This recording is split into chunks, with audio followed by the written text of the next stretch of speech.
I came across an article on Forbes. I think it was fairly recent, but you shared three pieces of advice that you got, and I thought this would be a great way for us to wrap up on.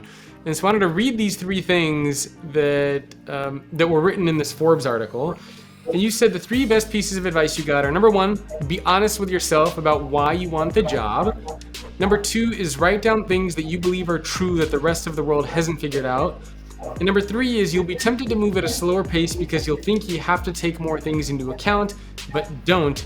You must change and execute at the same rate as before, especially within your first 90 days as CEO.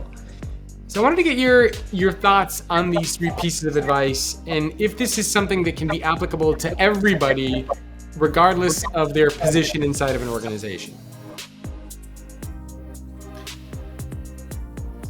I think the biggest one is writing down what you believe to be true. Hearing them played back, like I think you have this belief on most situations, and you may or may not be right, and that's okay.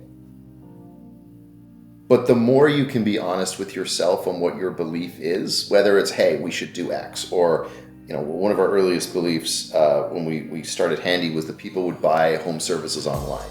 And we wrote that down. We said, hey, like, we're going to either build a great company doing this, or we're going to disprove it and we'll pivot and go do something else. But we're not going to consider anything else until we have proven or disproven this fact. And nearly a decade later, I think we're safe to say, you know what? People are going to book home services online. They're going to pull out their Visa or Amex. They're going to type it in. They're going to buy services online. Yeah. Which, again, nearly a decade ago seemed like a far-fetched idea, which now seems pretty blindingly obvious and perhaps a little inane. But in most situations, you have a point of view, and I think it takes a certain level of bravery and clarity of thought to actually commit it to paper. And most people, I think, don't commit their opinions, thoughts, and reasons to paper. And once you do, it's weirdly refreshing in a way. It's like, you know what? All right, I've written it down. It's not as scary now that I've written it down. My whole life is not tied up in this belief. It's okay if I'm wrong. And what I need to do is be very objective and committed to figuring out if I'm right or wrong.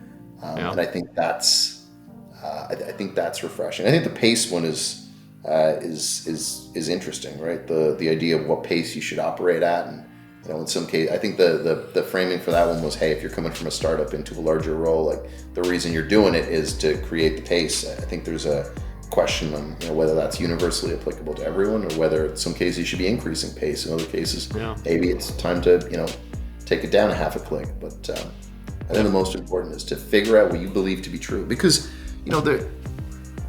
it's kind of magical. I don't know. There's something very special about writing things down, whether it's this, or whether it's the concept of gratitude journal, or just journaling in general. I just find it so cathartic and helpful to actually write things down. And it's weird. I don't get the same thing from typing, right? I don't get the same.